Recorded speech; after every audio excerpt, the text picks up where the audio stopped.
مرحبا ديانا، كيفك؟ منيحة تمام. شو أخبارك بسام؟ ماشي Nice to الحال see ماشي you. الحال. Great to have you with us, Diana. We are very much looking forward to speaking with you about the five topics that you have selected to address by way of addressing what we have learned about them in the past year of genocide. Your topics in this What Have We Learned series are Israel. You might segue into Zionism a bit. Second, Palestinians. Third, international law. Fourth, Israeli society. And fifth, coexistence. Before I ask you to address these topics, can you just share with us briefly what do you think this moment is about? Where are we in this moment right now? So first, thank you very much, Bassam, for inviting me. This is a great series. What are we at this moment?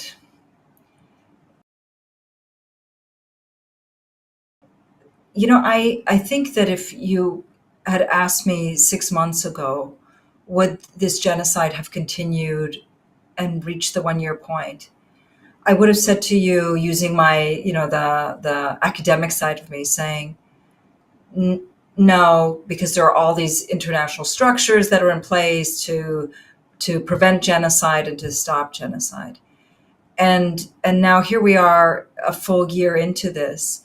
And one of the things that has become very apparent, at least for me, is that yes, these structures are in place, but that there are even greater structures in place that really seek our demise, and that the my initial, looking back at what Israel did in 1948 and being able to get away with it is the same as today, which is that this time they're able to get away with a genocide broadcast live. And as much as we may think that there are international structures, there just aren't any. So for me, it's this idea that I worry all the time about our friends and family in Gaza. I worry all the time about the West Bank. I worry about us here in 48. I worry about us in the Shatat, and how these systems have systematically gone after us in order to try to eviscerate us, and the fact that we are still standing after all of this. So this is where I feel like we're at right now. It's not so much of an analytical framework as much as it is, or an analytical perspective as much as it is more of an emotional one. Absolutely. And this is actually also quite needed. Diana, we will start with the first topic of your choosing, and that is Israel. If you can share with us in a few minutes, what have we learned about Israel during the past year? We've learned a few things about Israel. One is that as much as there has always been a claim to be an Israeli left wing, that there is no Israeli left wing. There never has been, and there really never will be. Those people who are the Israeli left are people who have literally left the country, the anti-Zionists who don't want to be part of this any longer. There's a few that still remain, but for the most part, that's one thing that we've learned about the society, is that it's willing to go to extremes, not just to perpetrate, a genocide, but to actually go to extreme lengths to perpetrate genocide, while at the same time appearing that they are the victims. One of the things that's also been very apparent, and this part is important, is that if you look at Israel from the perspective of an Israeli, for Palestinians, Israel's it's not a democracy. It's not a democratic society. It's a Jewish state for us, which means that it privileges its Jewish citizens over its Palestinian citizens, and Jewish lives over Palestinian lives. And yet, if you're Jewish Israeli, the democratic structures do work for you. And so we're now seeing a genocide that is being cheered on by these very democratic structures. So we see that there are absolutely that there's absolutely no limits, no ends to what Israel is going to do, how it is that they are going to carry out this genocide. The fact that we've seen that they can target schools and hospitals and mosques and churches, even blow up cemeteries. Kids are not off limits. All of these things, it just shows you just how Israelis, how Israel has been able to get away with so much for such a long period of time, so much so that the society is now also adopting these same viewpoints as well. So it's been interesting. Interesting is not the word. It's been disheartening. I don't even know if that's the word. I don't know what the word is, to see how a society that was born of through the ethnic cleansing of Palestine, how they have yet to even reckon with what they've done to Palestinians. And instead, the very structures that were put into place have been the very structures that have perpetrated this genocide and have allowed it to continue. Well, this does actually allow us to segue into the second topic, which is, a very, you know, multi-layered topic, which is the Palestinians. What have we learned during the past year about Palestinians, not least the Palestinians in Gaza, but certainly everywhere in the West Bank and where you live, which is basically 48 Palestine? What we've learned, Bassam, is that Palestinians are united and yet fragmented. United in that we all fear this same beast called Zionism, united in that we're all facing this same beast called Zionism, but fragmented in so many ways. For example, and because I frequently go to the West Bank and because I live in 48, I can see these different segments of society. And we've seen that, for example, in the West Bank, that depending on the city, some cities have, yes, they've been affected economically, but for the most part, life continues as normal, even though Israel's perpetrating genocide 100 kilometers away. I'm talking specifically about Ramallah.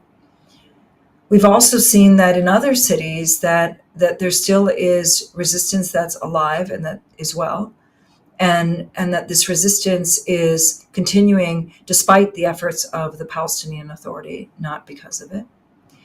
And then we see inside 48 a completely different reality.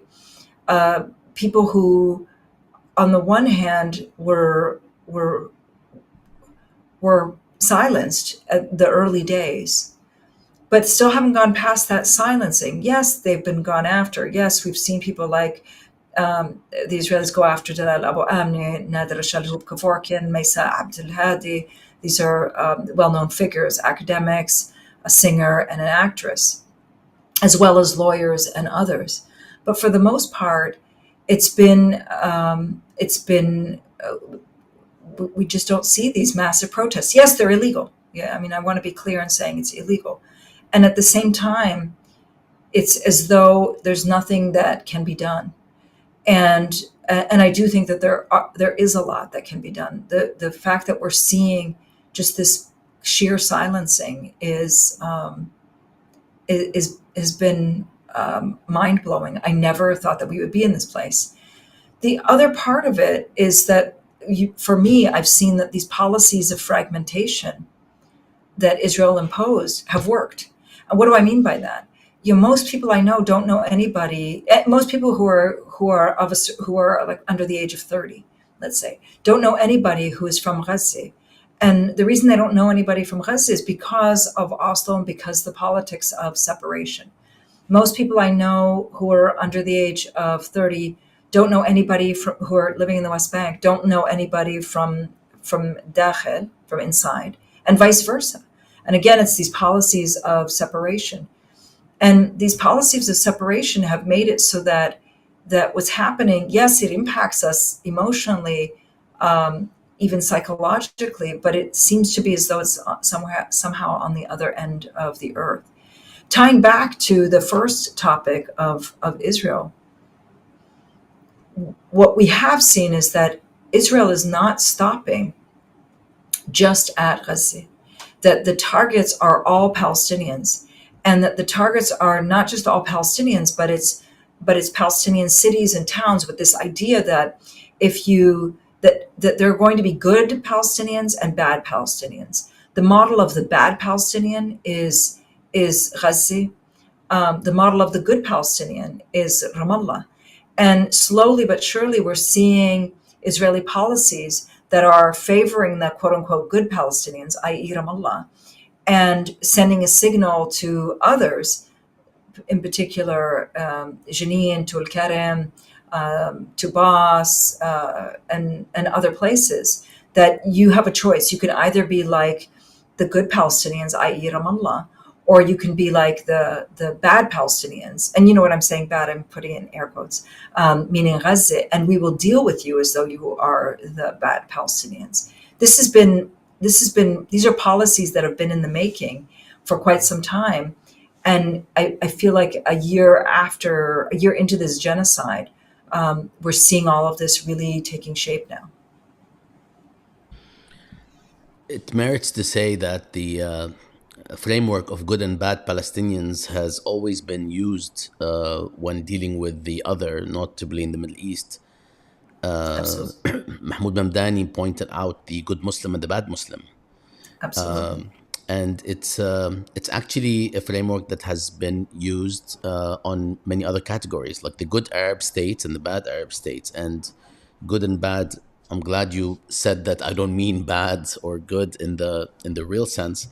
The good refers to those who are either those who conform or are complicit with U.S. policy or Israeli policy, depending on the topic, and it becomes a conventional wisdom, unfortunately, in those areas. All right, thanks, Diana. I now would like to go to a topic that is very, very close to you, and very much looking forward to hearing your thoughts on international law. You mentioned something already. What have we learned about international law in the past year?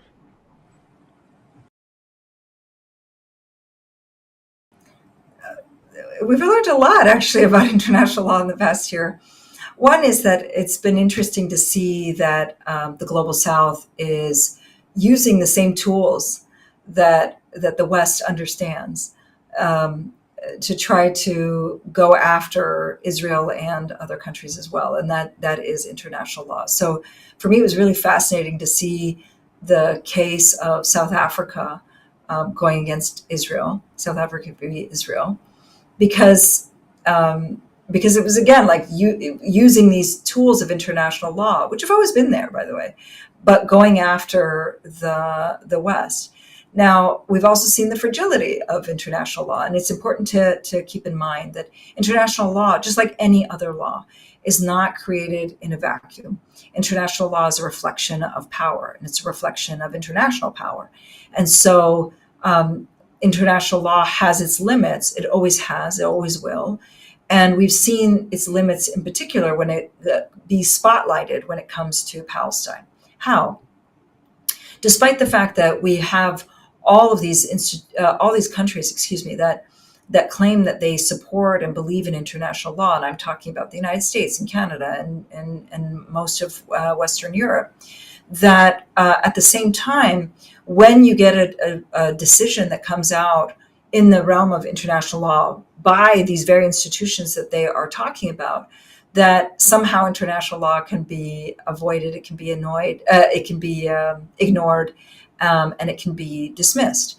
And that's one thing that has been really, this has been something that we've seen now live. So in the past, where you could have seen it theoretically, when it comes to an actual genocide, we see it live. The other thing that we've learned about international law, look, as whenever you study international law or international human rights law, a lot of the studies about it actually are studies in genocide. You learn about how genocides happen. You learn about the warning signs of genocide. You're taught about you're taught that somehow democracies don't engage in genocide. You're taught about the mechanisms in place to prevent genocide, the mechanisms in place to stop genocide, and all of that has been very academic, because all of these very institutions that are in place to prevent genocide, to stop genocide, don't work when it's when they don't want them to work, and the them being the Western powers that don't want them to work. So we've seen the fragility of international law as well.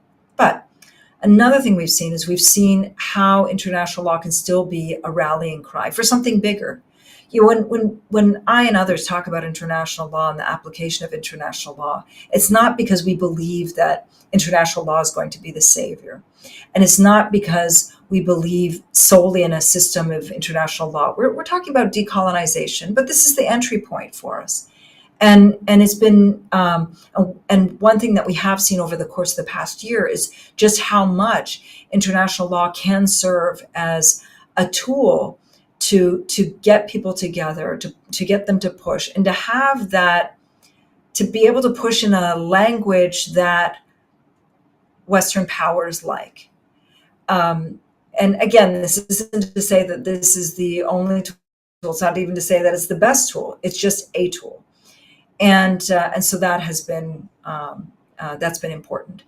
Another thing that I think has been important, or what we've learned, is that international law, of course, and we knew this before, but it's become much more apparent. International law is not self-executing, meaning that this isn't just going to be somehow a decision comes from the International Court of Justice, or um, or that there are going to be arrest warrants that are going to be issued, and that somehow these things magically happen. No, it's the result of lots of work on the ground.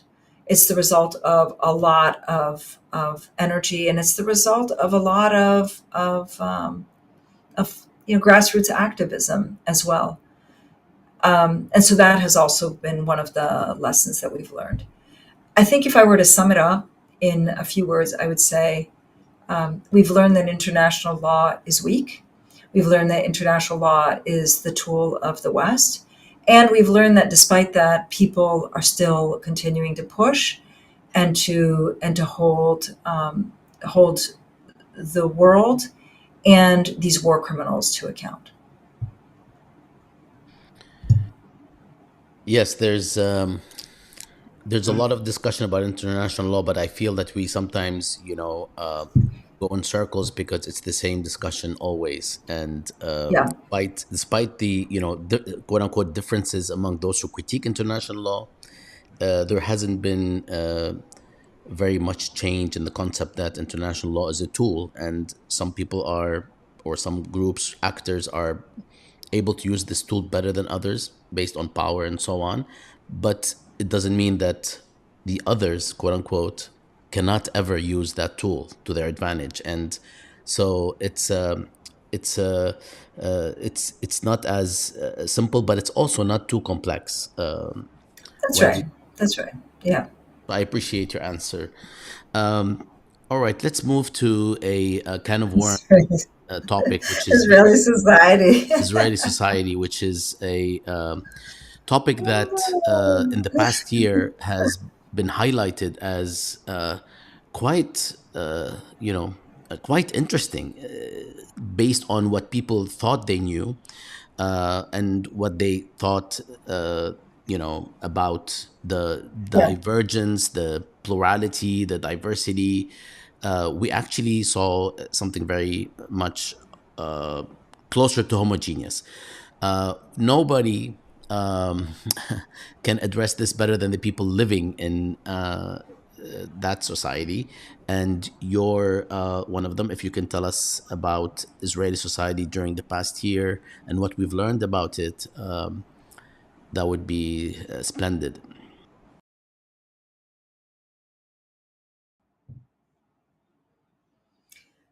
Oh, okay. So what have we learned? Like when I say what have we learned, I'm trying to think of the we. And so I'm going to talk about, I haven't really learned so much about them, but I do want to highlight what I think people didn't know about Israeli society. And the reason I haven't learned so much is because I live here and I've lived here for quite some time. But I'm going to contrast a few things. So first, I don't think that people, when I say people, let me start over again. I don't think that there was a genuine understanding of just how fascist Israeli society is, and just how racist society is, and how much it has spent its entire, this society has dehumanized Palestinians. And so what's been apparent this year, and again, this isn't apparent to me because I'm somebody who lives here and interact with Israelis every day, but I think what has become more known to others is just how fascist, how racist, and how Palestinians are invisible to them. And I want to start by saying the only way that Israel could have been created, the only way that they could have perpetrated the Nakba was through the dehumanization of Palestinians. And it's that dehumanization that began through with the Zionist movement that continues to the very day that has been the thread of Israeli society. And that part is very important to keep in mind. It's not as though, like, you see these things where you say, people say, oh, Israeli society has moved to the right. It's always been right wing. It's always been fascist. It's always been racist. And it's just degrees of the racism and the fascism and how open or not open they are about it. So let me begin. The first is what we've seen over the course of the past year is that Israelis are totally immune. And in fact, not just immune, they don't care. They genuinely don't care what happens to Palestinians. They don't care what they do to Palestinians. And there's been a few things, Bassam, that have been really, some instances this year where it just highlights this. One is we've seen this blowing up of like TikTok stars in Israeli society. And these TikTok stars are not the ones that you're seeing in the West. These are these are TikTok personalities who are based here. The message that they have here is so very different than the message that is sent to the West.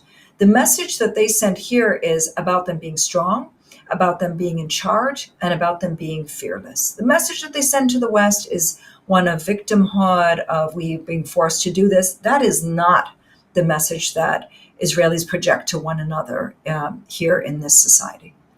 So the TikTok stars are people who are soldiers, who do anything that they can to get views, to get likes, to get shares for things like blowing up Palestinian houses, dedicating the blowing up of a Palestinian house or school to their child, writing save the dates inside a Palestinian home before then blowing it up, to then having people who are carpenters, who are soldiers, go into Palestinian homes and analyze what is in these Palestinian homes, wood-wise, carpentry-wise, to then go and break it up, like smash it to pieces. Nowhere in Israeli society, particularly not in the media, have we seen any commentators say, why are you doing that? Like, why are we there? In fact, it's all just a form of cheerleading. Now, I've seen this in the United States as well during the various attacks on Iraq and in other places as well, but primarily in Iraq. But this is totally another level. The soldiers come out feeling very proud, very, very, very strong. Dating apps are showing men wearing their uniforms, and the speak that you hear here is just about how strong they are.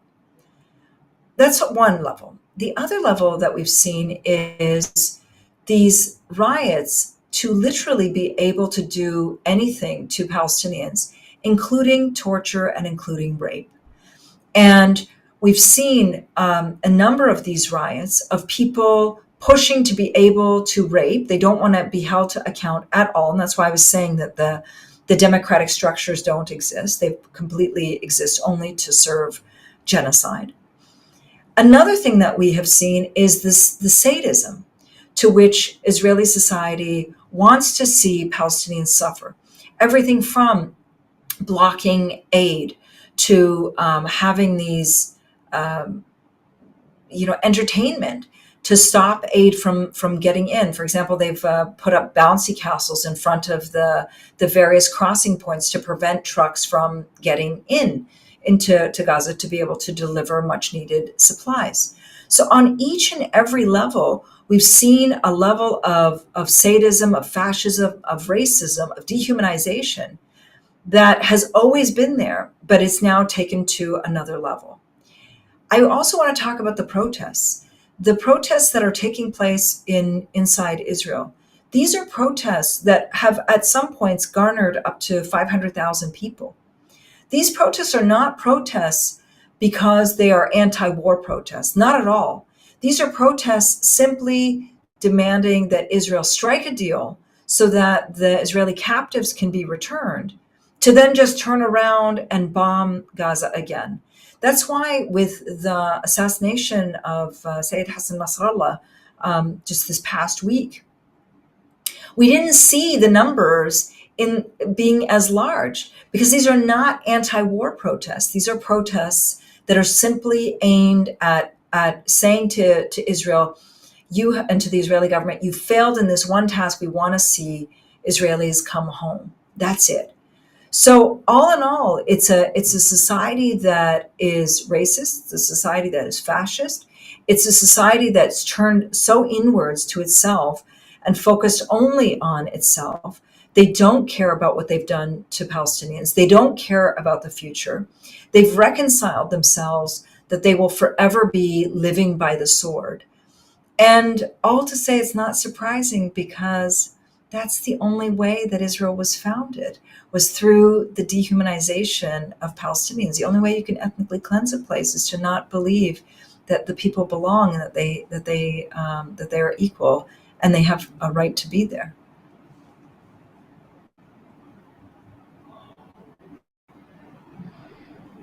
Wow, I have several questions, Diana, but then we will be violating our rule.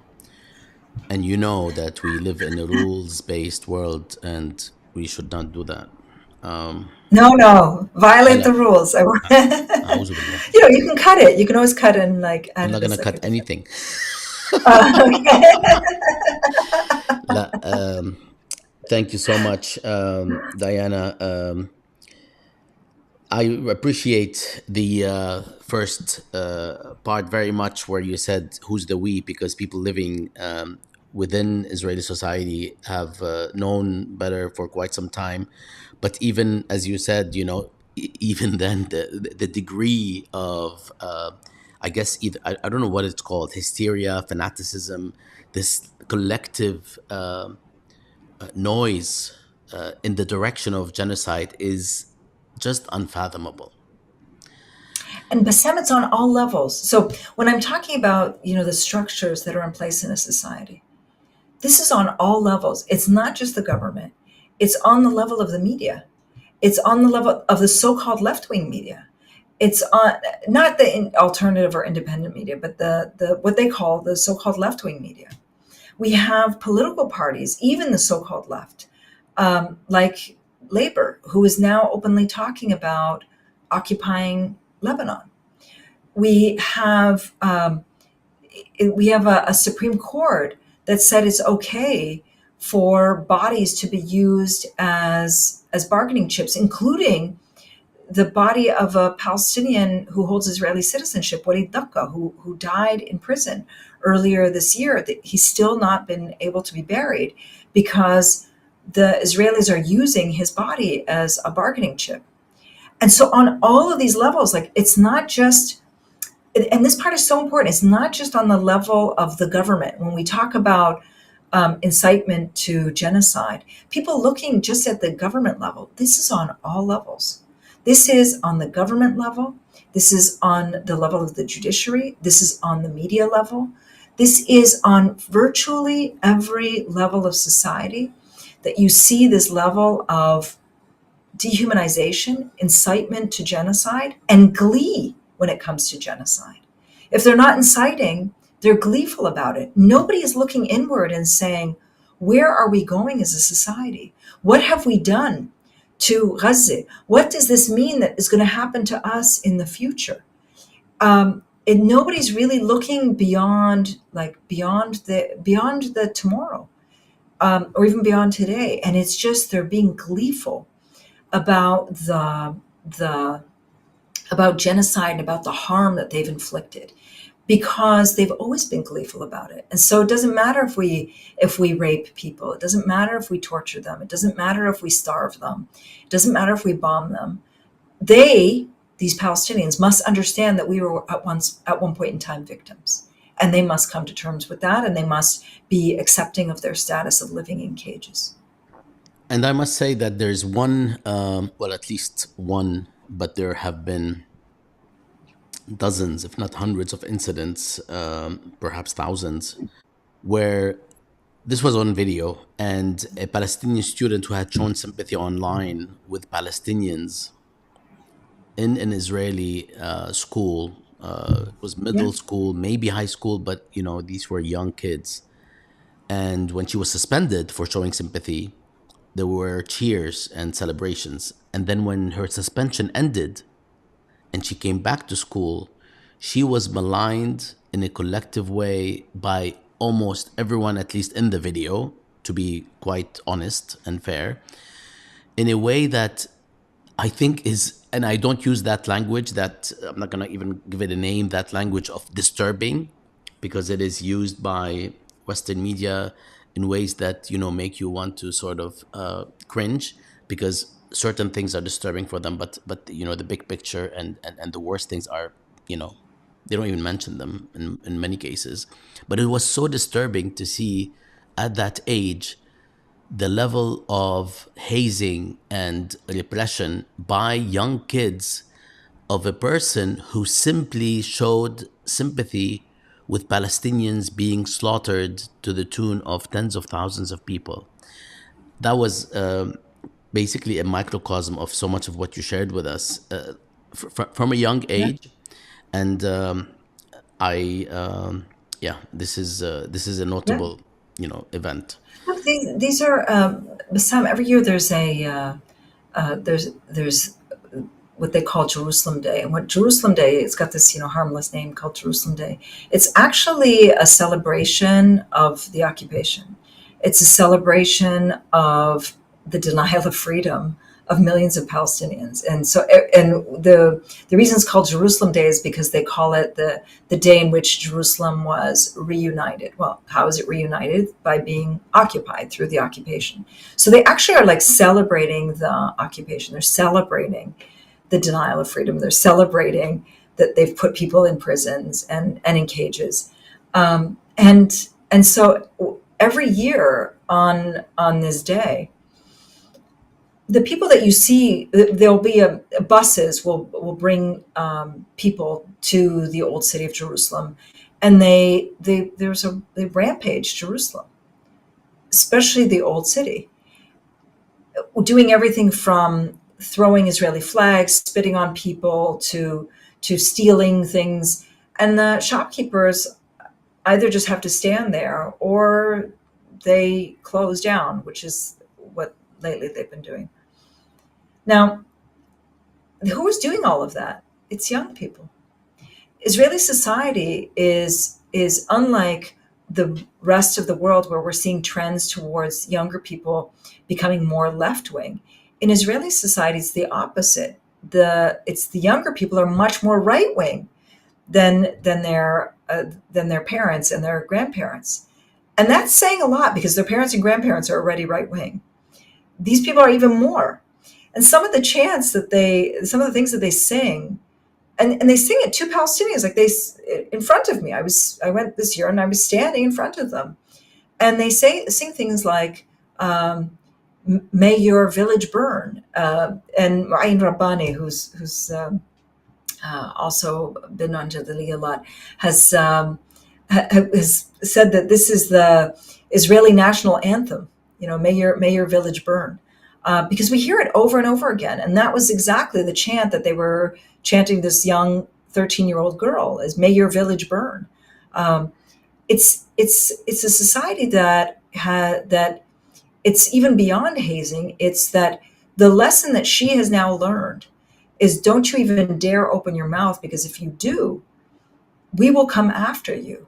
And the full weight of your friends, your peers, future your colleagues will come after you. That's exactly what's happened to Palestinians in Israel.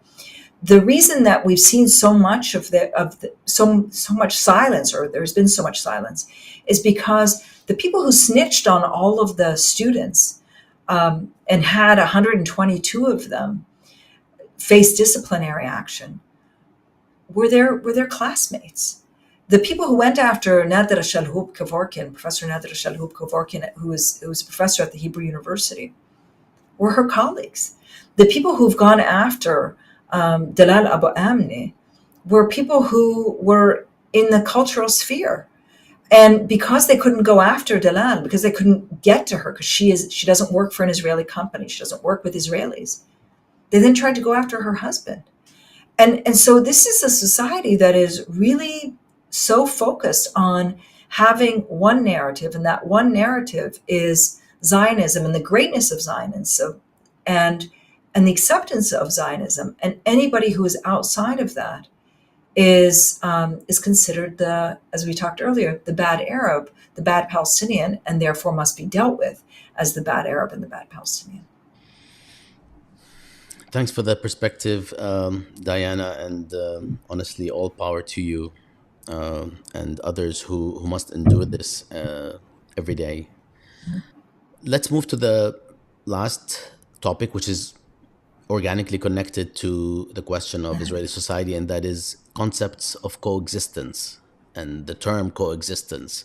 As broadly or specifically as you like, feel free to take any angle to approach what we have learned during the past year about frameworks that might involve coexistence. And this could actually be past, present, or future.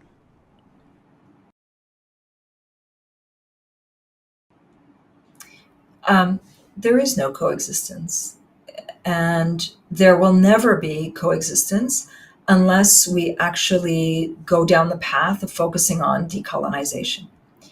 And what do I mean by that? Yes, Palestinians and Israelis live in the same place, and that's what people like to claim as coexistence, which obviously you and I know is not coexistence.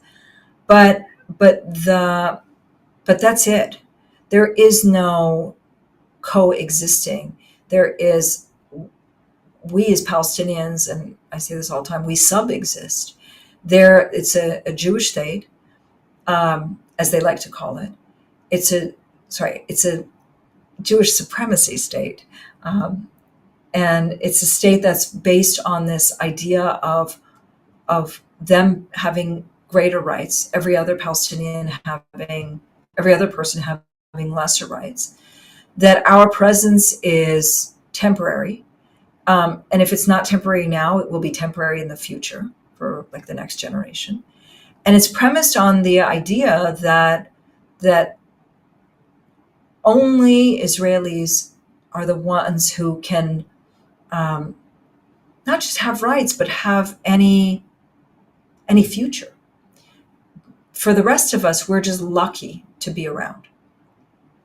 Now, a lot of the efforts in the past on coexistence have focused on this like very superficial idea that yes, there are Israelis and yes, there are Palestinians and they're living in the same space, but they haven't ever gone past that into looking at, is it true coexistence and what needs to happen for there to be true coexistence.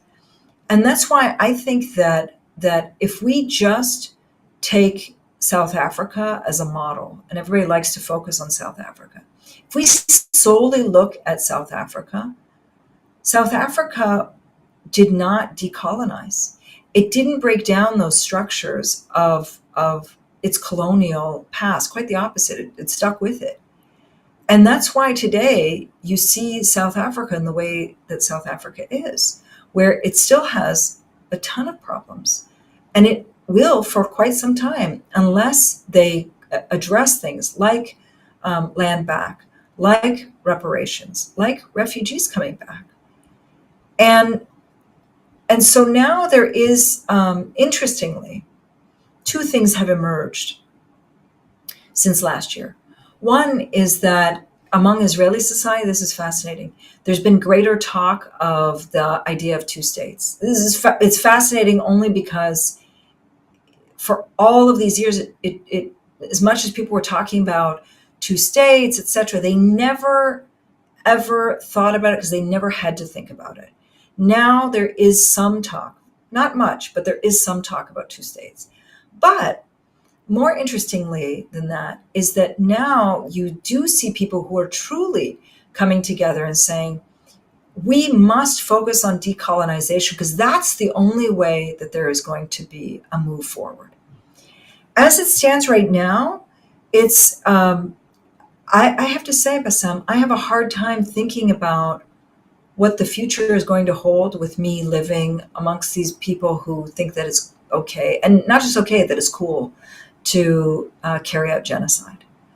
I do. I have a really, it's something that I think about each and every day. And at the same time, I think it's also important to be looking at those people who are working and are focusing on what is needed to decolonize, to make, to fix the evils of Zionism, and to make this into a place where there can be true coexistence based on equality, not based on supremacy. Um, I don't know how successful these. I don't know how successful any of this is going to be, especially since this has been framed by the Israelis as, for them, an issue, an existential issue, whereas in reality, it's an existential issue for Palestinians. They're trying to eviscerate us, and I fear that they'll succeed.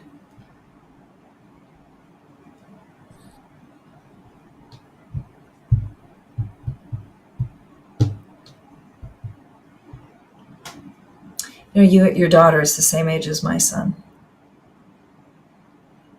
and I think about them all. I think about this younger generation a lot. I think about the weight that these kids are bearing, the things that they're seeing. Even as much as you try to isolate your daughter and I try to isolate my son, they see and they know and they hear and they know who's doing what. And I don't know if I can do what my parents did. My parents lived in this country in the aftermath of the Nakba.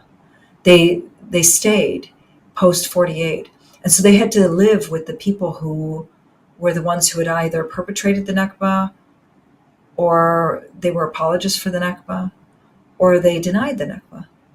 And my parents stayed, and I don't know how they had that. I don't know how they had that strength, Bassam. I don't know if I had that strength. And then at the same time, my father was the one who said that he didn't want to have children in this country because he didn't want to put that burden on us. And here I am now living here, and I don't know if my dad was right, or if I don't know if I have put this burden on my son. Um, I don't know. I really don't know. Well, you handled it exquisitely, and you have been such a source of empowerment for so many people. And at this point, that's what matters, Diana. Thank you so much for your insights and your Thank you. personal touch. Thank And you. And you can feel free to cut out the personal touch. I was really just speaking from my, I'm you know, not because I I'm not think, cutting out anything. Diana, I would like us to talk a little bit for just a minute, actually, about where do you think we are headed before we close.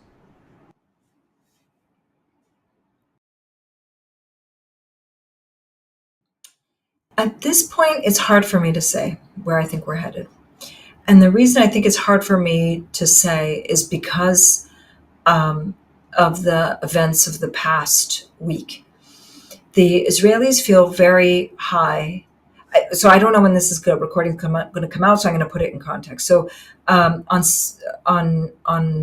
Saturday, the 28th of September, the Israelis came out and said that there was no way that Nasrallah had survived the massive bombing of Beirut on the 27th of September, where they flattened 6 buildings, killed at least 300 that we know of. The following day, being the 28th, was when Hezbollah confirmed that Nasrallah was killed. The Israelis that evening were on a high, and they were like popping the champagne on TV, and they were cheering one another. But then, of course, we had the ground invasion into Lebanon, and now, of course, the response by Iran, limited, by the way, very limited response by Iran. But the combination of the ground invasion with Israelis coming back in body bags, as predicted, with the Iranian response, has tempered that high that Israelis are feeling. I say this because what I know that Netanyahu has wanted to do all of these months is he wants this to be regional. He wants there to be a regional war because he wants to both assert Israeli supremacy as well as remain in office. It's that simple. And one of the ways that he can remain in office is by having a regional war, because we know that the US will come in and support Israel. That support for something more regional has now diminished. And the reason it's diminished is because the Israelis saw the very limited response by Iran over the course of the past few days. And that has gotten them fearful. So, where do we go from here? I don't think anything is going to change until the US election. In fact, I don't think anything is going to change until and even after the Israeli election, the US election. I don't think that the US election factors one iota into either Israeli thinking or into American thinking. The the only place that I see that things are going to change is when Israel and the United States combine, take a decision that enough is enough. And that's it. And we already know where Israel's taking this. They've made it clear. They made it clear the first week. They made it clear the first week that they want to see Gaza smaller in size, thinner in population. And that's what we're already seeing, a Gaza that's smaller in size, thinner in population. Will there be resistance? Of course, there's going to be resistance. Wherever there's occupation, there's going to be resistance.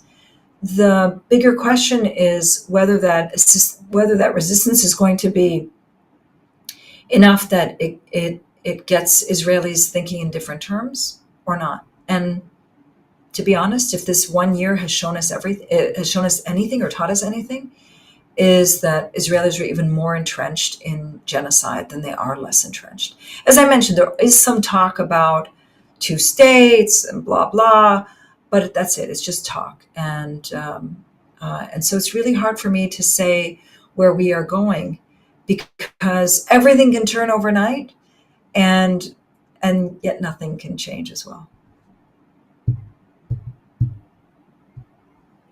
Shukran, Diana. We Thank you. all appreciate your Thank you. sharing with us all of these insights and feelings. There is a dimension of all of this that has not been as predominant, which is how people are feeling, including children. But Yeah. everybody's watching, including children, and it could very well be that this is one of the exits from this context of racism in Palestine, Israel. I have nothing else to say except I really would like to watch this again myself. I know that others will be very much interested in doing the same. Thanks so much again, Diana. And um, I have very little to say except all power to you and stay as safe as you can. Thank you. Thank you very much. Thank you, Sam. Thank you. And thanks for doing this. Thank you, Azisti. Take care of All yourself. right. Bye.